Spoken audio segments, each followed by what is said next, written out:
Imagina que tienes 11 años. Acabas de casarte con un hombre más de 2 décadas mayor que tú, en una ceremonia a la que no asististe, con un ducado que no elegiste, en una ciudad que nunca has visto. El matrimonio tuvo lugar por poderes en Bruselas, una formalidad legal celebrada a través de representantes mientras tú permanecías en los Países Bajos con tu tía, lejos del esposo que es ahora, según las leyes de la cristiandad, tu señor y amo. Aún no hablas su idioma con fluidez. Nunca lo has conocido en persona. Probablemente sabes lo que significa el matrimonio en el siglo XVI, porque a las niñas de 11 años en ese mundo se les enseña a entender estas cosas desde temprano, que la consumación será exigida, que los hijos deben seguir, que tu cuerpo y tu futuro pertenecen a otra persona, y que la resistencia no es un concepto a tu disposición. Y entonces, menos de 5 años después, un rey mucho más poderoso te querrá para sí. Y tú dirás que no. No porque el mundo se vuelva de repente más amable con las mujeres que se niegan. No porque descubras algún nuevo pozo de valentía, sino porque para cuando Enrique VIII de Inglaterra venga a buscarte, habrás aprendido algo que sus otras esposas nunca tuvieron la oportunidad de aprender, que la línea entre la supervivencia y la rendición es una que una mujer puede elegir mantener si tiene a las personas adecuadas a su lado. Esto no es un cuento de hadas, ocurrió de verdad. Su nombre era Cristina de Dinamarca, y lo que hizo, o más precisamente lo que se negó a hacer, es uno de los actos más extraordinarios de resistencia silenciosa y calculada en toda la historia de las mujeres que no tenían ningún derecho legal a resistir nada en absoluto. Cristina nació en Nyborg, Dinamarca, en noviembre de 1521. Era la menor de las 2 hijas supervivientes del rey Cristián II de Dinamarca y Noruega, y su esposa, Isabel de Austria, hermana del emperador del Sacro Imperio Romano Germánico, Carlos V. Esa conexión con los Habsburgo la situaba en el centro mismo de la red de poder que mantenía unida a la Europa del siglo XVI. Una red de matrimonios reales, alianzas militares, conflictos religiosos y ambición dinástica, que trataba a los reinos como propiedades y a las mujeres como la moneda utilizada para comprarlos. Su padre no duró mucho en el trono. En enero de 1523, cuando Cristina tenía apenas 1 año, la nobleza danesa se alzó contra Cristián II y ofreció la corona a su tío, el duque Federico de Holstein. El rey, su esposa y sus 3 hijos, Dorotea, Cristina y su joven hermano Juan, huyeron al exilio en los Países Bajos, estableciéndose en Beere, en Zelanda, donde quedaron bajo la protección de Margarita de Austria, la regente de los Países Bajos y su tía bisabuela materna. El exilio no fue temporal. Cristián II pasaría el resto de su vida intentando recuperar su corona, moviéndose entre las cortes europeas, forjando alianzas fallidas y agotando la paciencia de cada soberano que lo acogía. En 1532, cuando Cristina tenía 10 años, uno de sus intentos de reconquistar Dinamarca terminó en catástrofe. Fue capturado por su tío, ahora el rey Federico I, y encarcelado.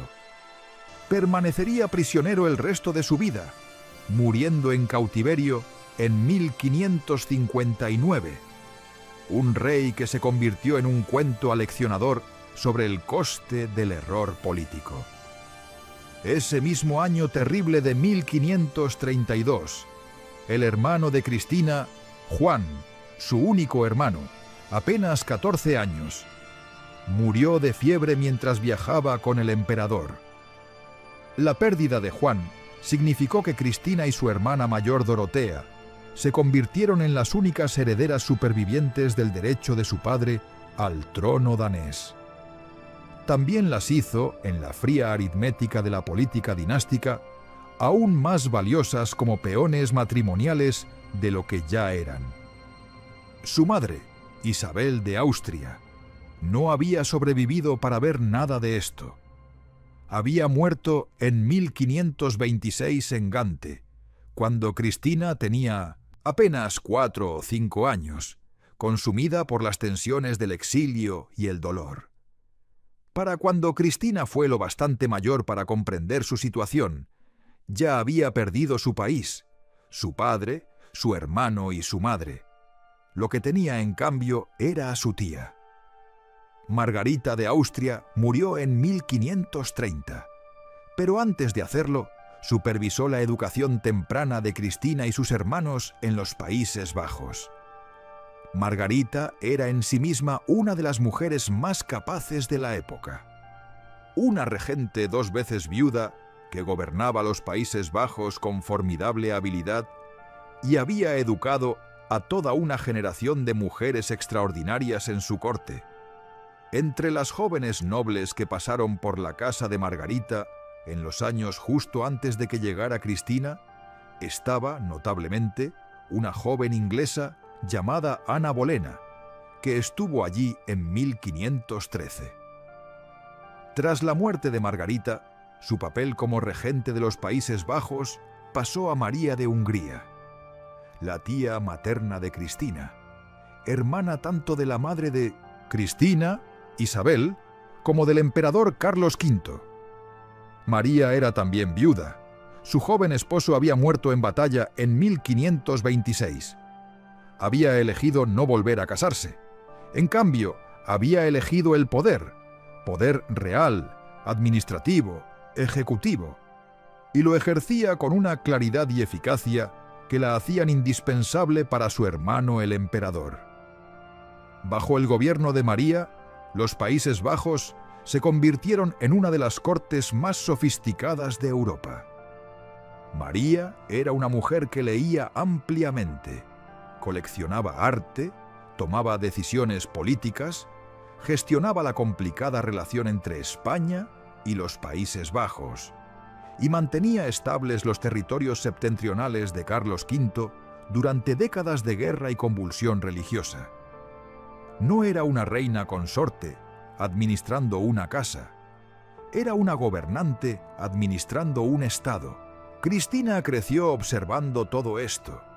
Creció en la casa de María, absorbiendo los ritmos del gobierno real, cómo gestionar a los consejeros, cómo negociar entre intereses contrapuestos, cómo ejercer autoridad sin crearse enemigos innecesarios, cómo retrasar lo que no podía detenerse y prevenir lo que podía prevenirse.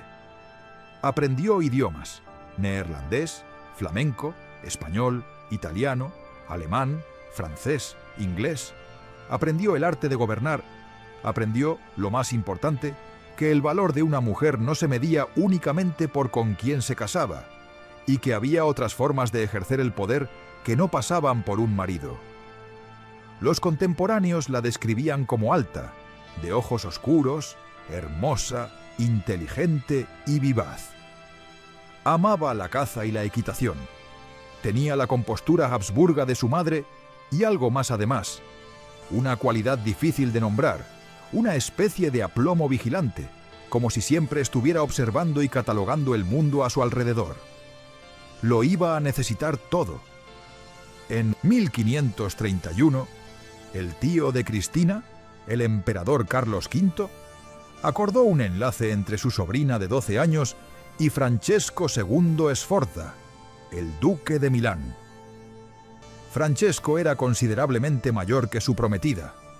Nacido en 1495, tenía poco más de 30 años, más de 2 décadas mayor que Cristina. También estaba crónicamente enfermo, sin haberse recuperado nunca del todo de un supuesto envenenamiento que lo había debilitado y le impedía caminar sin un bastón. Su cabello había encanecido prematuramente. Caminaba con un bastón. Nada de esto lo descalificaba a ojos del emperador. Milán era estratégicamente vital, y Sforza necesitaba un heredero. Cristina estaba disponible. María de Hungría quedó horrorizada. Escribió a su hermano Carlos en términos inusualmente directos, señalando que Cristina no tiene edad suficiente para esto, siendo solo de 11 años y medio, y que casarla a tan temprana edad sería contrario a las leyes de Dios y de la razón. Carlos no se inmutó. Respondió que temía que la edad y la mala salud de Francesco resultaran un obstáculo mayor para tener hijos que la juventud de Cristina. Pero María estaba decidida a retrasar la consumación todo lo posible, y lo consiguió, al menos en parte. La boda por poderes tuvo lugar el 23 de septiembre de 1533 en Bruselas. Cristina tenía 11 años, casi 12. Francesco estaba en Milán. Embajadores intercambiaron votos en nombre de la pareja, y Cristina se convirtió, en términos legales, en duquesa de Milán, sin haber salido de los Países Bajos, sin haber conocido a su esposo, sin ninguna ceremonia que presenciara en persona. María retrasó su partida todo lo que pudo, alegando el mal tiempo del invierno y otros inconvenientes. Finalmente, el 11 de marzo de 1534, Cristina partió hacia Milán en una litera de terciopelo negro tirada por 4 caballos. Tenía 12 años.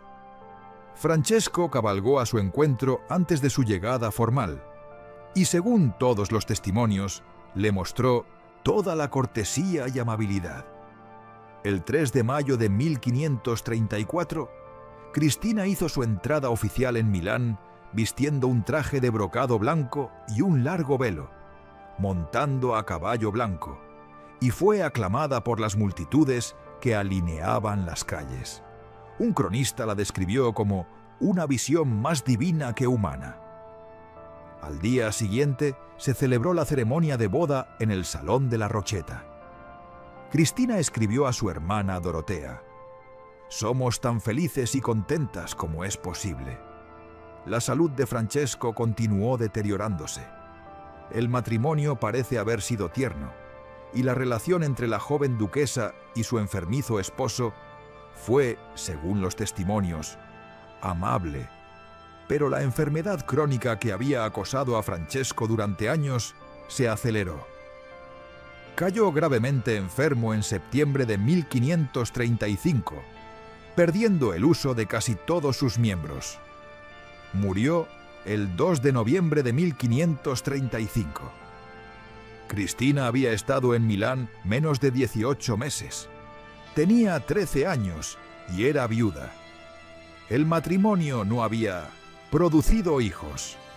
Los relatos históricos posteriores atribuyen esto a la enfermedad y aparente infertilidad de Francesco más que a ninguna prevención deliberada.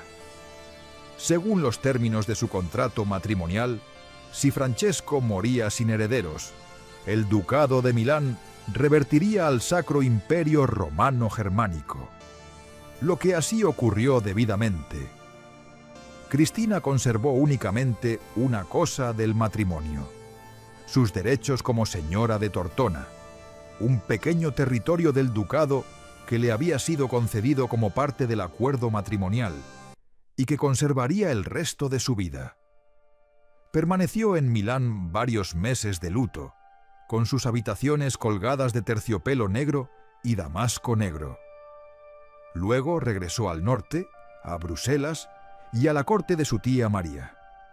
De vuelta en los Países Bajos, Cristina era inmediatamente reconocible como uno de los partidos matrimoniales más deseables de Europa. Era joven, apenas 14 años. Era hermosa. Descendía de emperadores y reyes. Contaba con el respaldo de la familia más poderosa del continente. Y estaba libre, en el sentido técnico, de que ya no estaba ligada a nadie. Los pretendientes llegaron rápidamente. El príncipe del Piamonte fue considerado y luego murió. Se habló del futuro Carlos de Valois. Otros nombres circulaban por la correspondencia diplomática. Y en medio de todo esto, Cristina se enamoró, o algo tan cercano al amor como el término permite en este contexto. Se llamaba René de Chalon, príncipe de Orange. Era joven, distinguido, caballeresco, y había sido compañero de juegos de infancia del hermano de Cristina, Juan. Era el único heredero de la casa de Nassau, y según los testimonios contemporáneos, era exactamente lo que una mujer podría desear si alguna vez se le permitiera desear algo. Cristina y René se sentían atraídos el uno por el otro de manera suficientemente abierta como para que se notara en la corte. Él lucía sus colores en los torneos, recibía premios de sus manos, pero René no era lo que Carlos V necesitaba. El emperador tenía planes más ambiciosos para ambos. En 1540, René fue obligado a casarse con Ana de Lorena, un enlace que servía a los propósitos políticos del emperador. Y Carlos declaró que Cristina se comprometería con el hermano de Ana, Francisco de Lorena. El cortejo extraoficial de Cristina llegó a su fin. René de Chalon murió en 1544 en el sitio de Saint-Dizier, combatiendo en una de las guerras de Carlos V, aún joven, llevando todavía su lema: «Je maintiendrai», lo mantendré. Pero antes de todo esto, antes de René, antes de Lorena, estaba Enrique. En octubre de 1537, Jane Seymour, la tercera esposa de Enrique VIII, murió de complicaciones tras el parto. Le había dado a Enrique lo que había buscado durante décadas: un hijo legítimo, el futuro Eduardo VI. Pero la propia Jane no sobrevivió al nacimiento, y Enrique volvió a ser viudo. Tenía 46 años. Su salud era precaria. Una herida en la pierna que nunca había curado bien le causaba dolor crónico y había comenzado a limitar su movilidad. Era temperamental, peligroso y todavía en busca de esposa. En ese momento, Enrique ya había pasado por 3 reinas: Catalina de Aragón, a quien había pasado casi una década intentando divorciarse después de que no produjera un heredero varón superviviente; Ana Bolena, a quien había mandado decapitar en 1536, acusada de adulterio y traición después de que tampoco le diera el hijo que quería; y Jane Seymour, que le había dado ese hijo y había muerto en el proceso. La reputación que se había acumulado en torno a él no era sutil. Por toda Europa, en las cortes donde vivían las posibles novias y sus tutores tomaban decisiones, el patrón era claramente visible.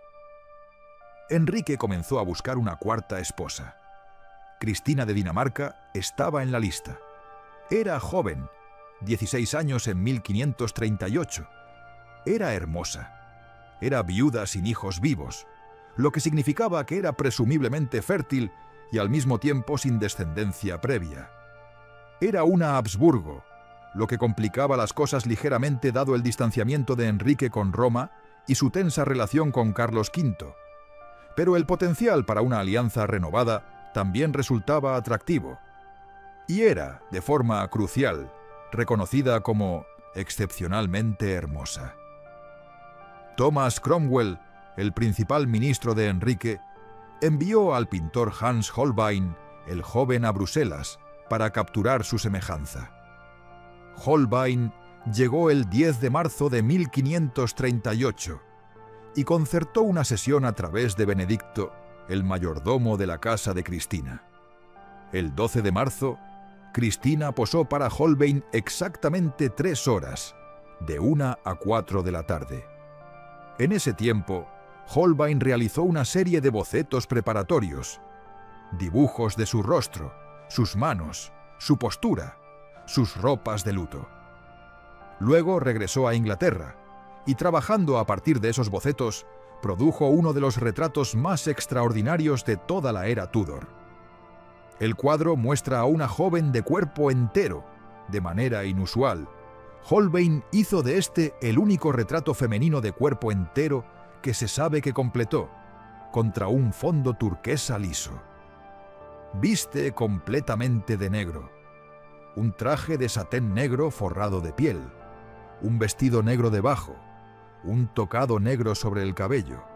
Su rostro y sus manos aparecen pálidos contra toda esa oscuridad. Sus labios son rojos. Lleva un anillo en el dedo, y en su rostro, inconfundiblemente si se mira, hay un levísimo rastro de sonrisa, como si ya supiera lo que está a punto de hacer. Cuando Enrique recibió una versión preliminar del retrato, según los testimonios quedó sobrecogido de entusiasmo.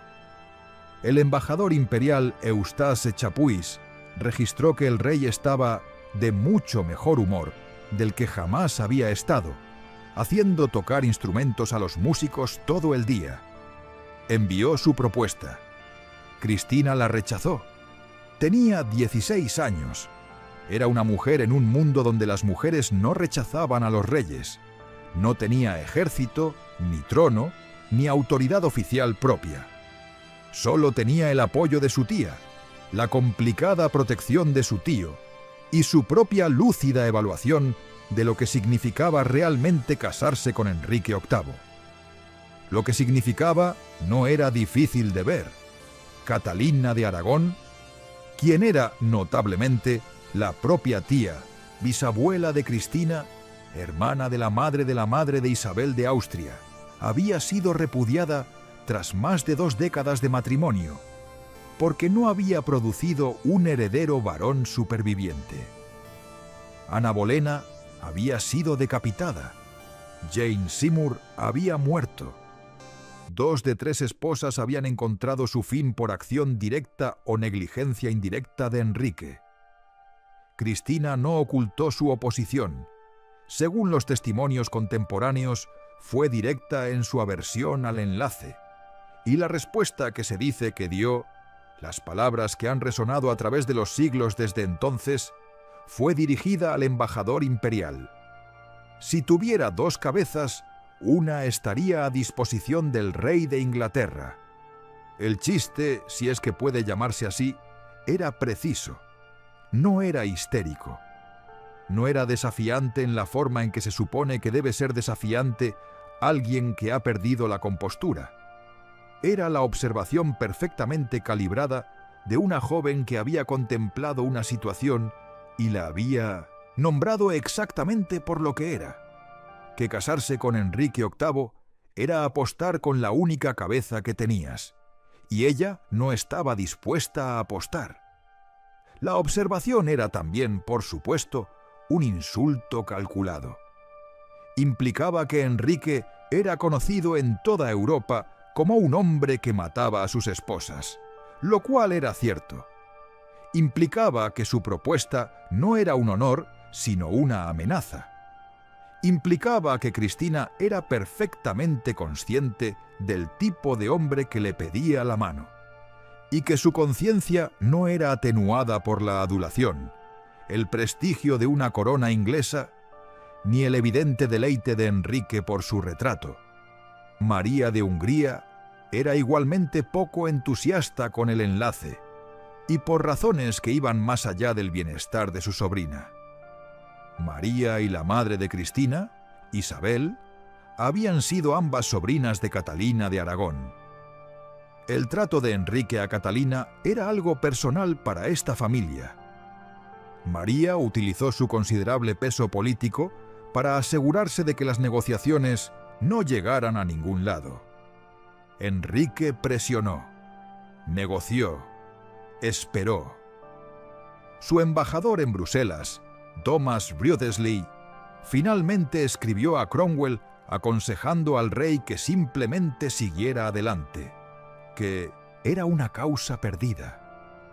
Enrique persistió en el empeño hasta enero de 1539.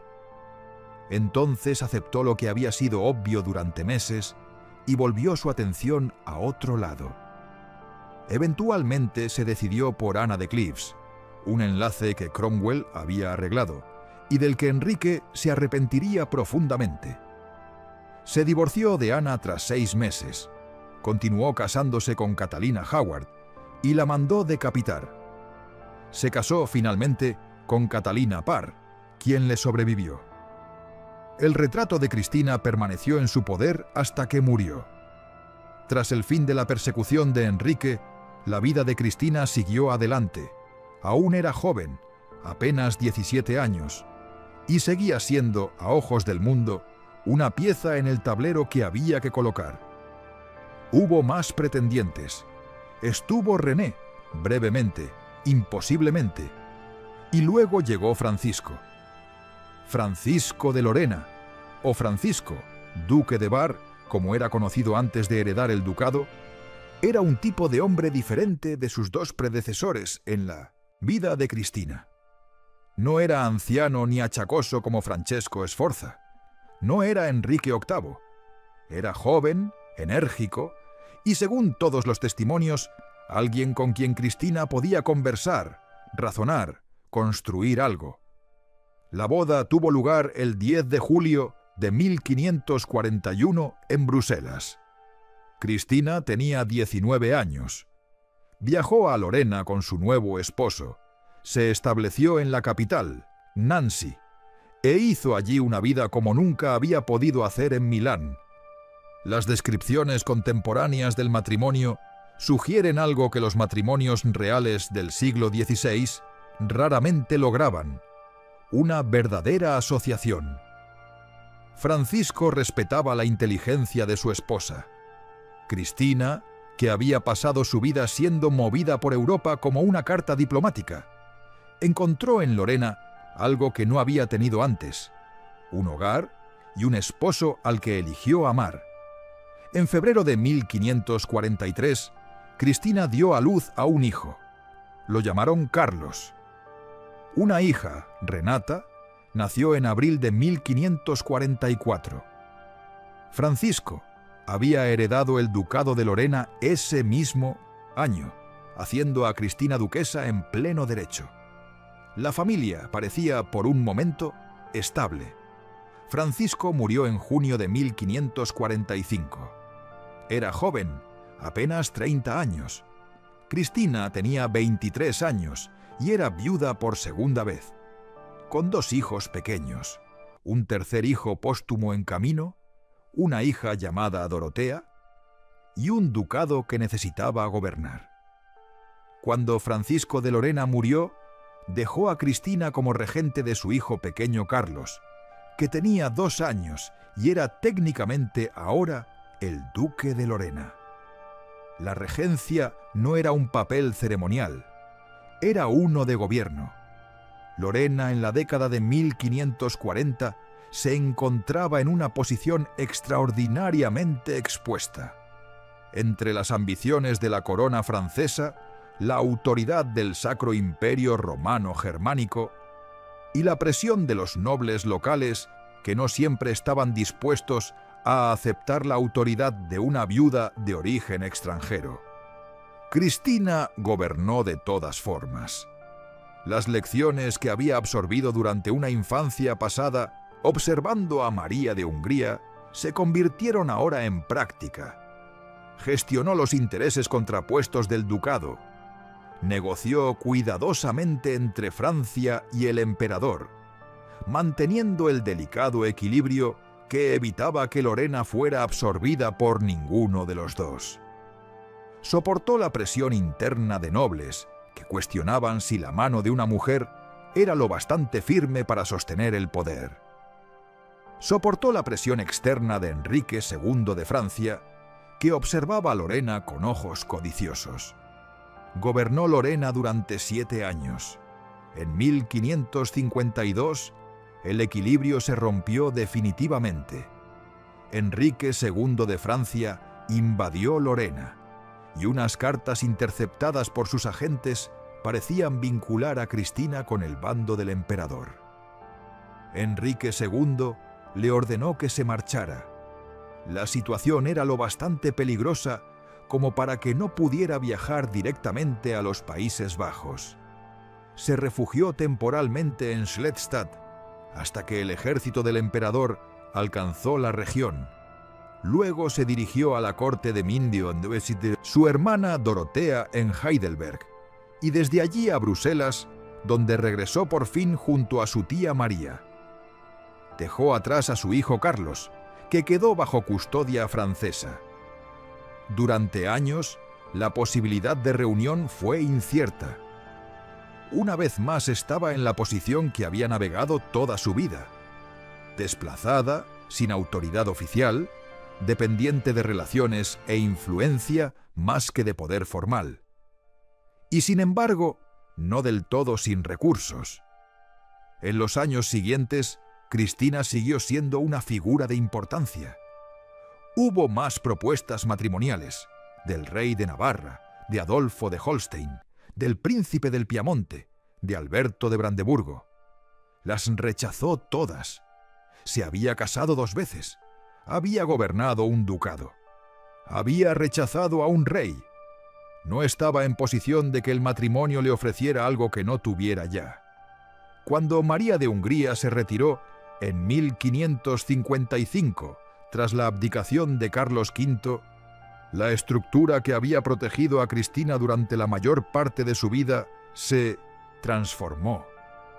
Pero Cristina ya no era la niña que había necesitado protección.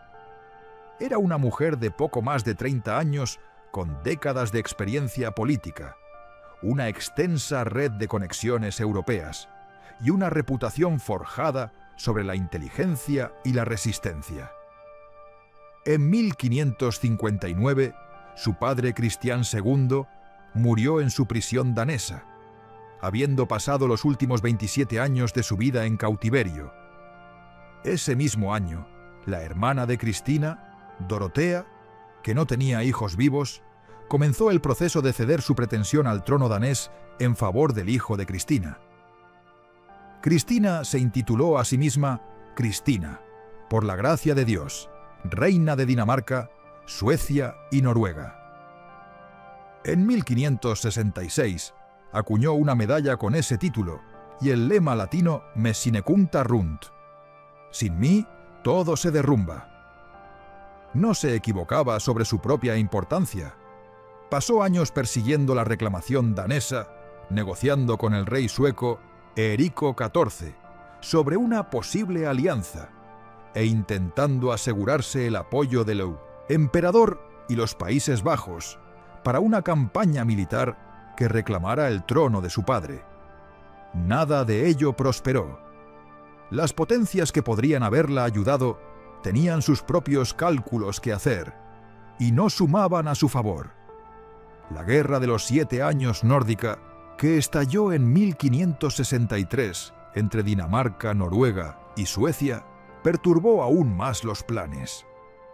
Para 1570, cuando terminó la guerra, Cristina había dejado de presionar activamente la reclamación, aunque nunca la renunció formalmente. Finalmente se reunió con su hijo Carlos, que gobernó Lorena con su consejo, y para quien ejerció de nuevo como regente durante un período tras su regreso. Lo vio crecer hasta convertirse en gobernante, casarse con Claudia de Valois e iniciar su propia dinastía. Había conseguido al final lo que se había propuesto: preservar el linaje, el ducado y la posibilidad de lo que vendría después. El retrato de Cristina por Holbein permaneció en la colección privada de Enrique VIII hasta su muerte en 1547.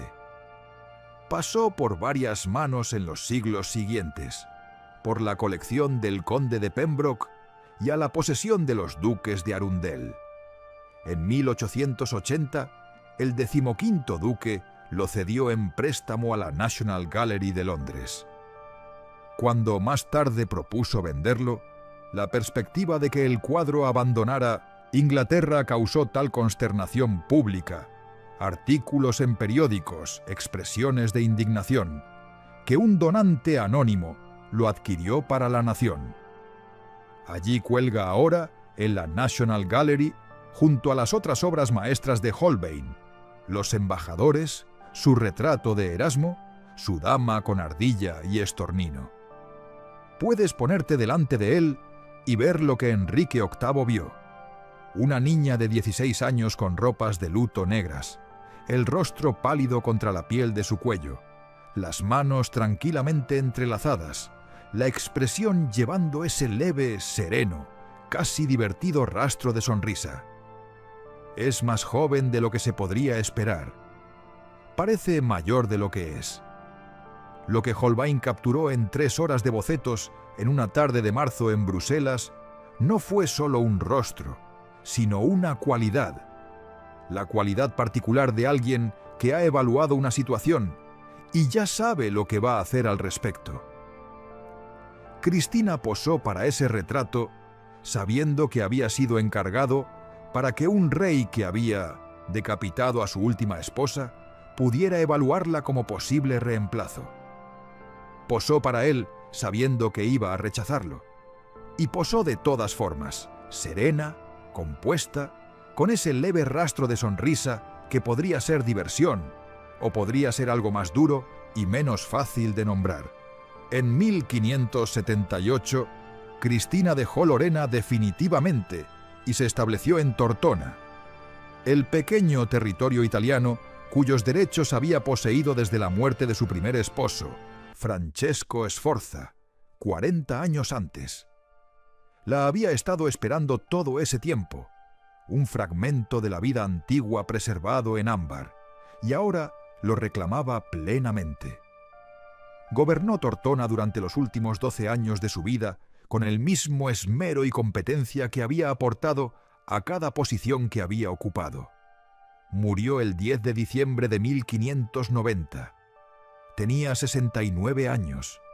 Había sobrevivido a Enrique VIII en 43 años. Había sobrevivido a 4 de sus 6 esposas. Había sobrevivido a María de Hungría, a Saint-Ostienne de Carlos V, a Francisco de Lorena y a René de Chalon.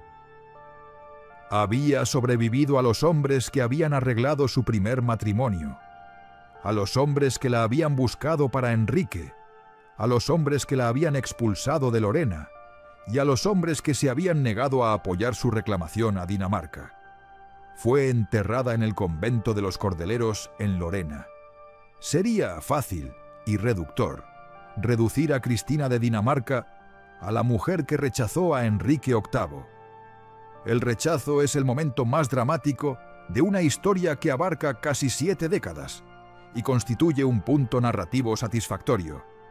La niña de negro, la leve sonrisa, las 2 cabezas. Pero el rechazo no es toda la historia. Ni siquiera es la parte más importante. La parte más importante es lo que vino antes y lo que vino después. Lo que vino antes fue una infancia definida por el desplazamiento, por un padre que lo perdió todo, una madre que murió joven, un hermano que murió joven, un país que nunca volvió a ver, una tía que eligió el poder sobre el matrimonio y crió a su sobrina para que entendiera por qué. Cristina de Dinamarca fue educada, en el sentido más literal, exactamente para el mundo en el que terminaría viviendo. Margarita de Austria y María de Hungría, entre las dos, le transmitieron algo que no se podía enseñar en los libros: la comprensión de que las vidas de las mujeres no eran simplemente lo que los hombres hacían de ellas, que los márgenes de lo posible eran más amplios de lo que parecían, y que la palabra adecuada en el momento adecuado, incluso el silencio adecuado en el momento adecuado, podía ser una forma de poder. Lo que vino después del rechazo fue una regencia, una reclamación a 3 tronos, el gobierno de Tortona, y 69 años de una vida que nunca estuvo del todo bajo el control de nadie más. Cristina se movió dentro de las restricciones de su mundo, en lugar de fingir que esas restricciones no existían. No se rebeló abiertamente contra el sistema. No rechazó el matrimonio como principio. Se casó 2 veces, una a su pesar y otra con evidente felicidad. No reclamó que las mujeres debieran gobernar por derecho. Simplemente, de manera constante, a lo largo de toda una vida, encontró formas de ser más que lo que la situación le exigía ser. La resistencia que definió a Cristina no fue ruidosa, no fue dramática en la forma en que se supone que las historias de resistencia deben ser dramáticas. No hubo juicio, ni fuga, ni discurso público, ni rebelión visible. Solo hubo una mujer que prestaba atención, que elegía sus momentos cuidadosamente, que decía lo correcto en el momento oportuno, y que, cuando uno de los reyes más poderosos y peligrosos de Europa llegó a por ella esperando que el mundo se ordenara en torno a su voluntad, lo miró con claridad, evaluó la situación con la misma inteligencia serena que aplicaba a todo, y dijo: no, no porque tuviera otro lugar a donde ir, no, porque no tuviera miedo, sino porque había aprendido, de las mujeres que la criaron, que la supervivencia no es el techo de lo que es posible. Enrique VIII conservó su retrato hasta el día que murió. Había contemplado ese rostro durante 9 años sin entender nunca lo que le devolvía la mirada. Tenía 2 cabezas, dijo. Si le sobraba una, él podía tenerla. No le sobraba ninguna. Se quedó con la que tenía durante 52 años más y la utilizó bien.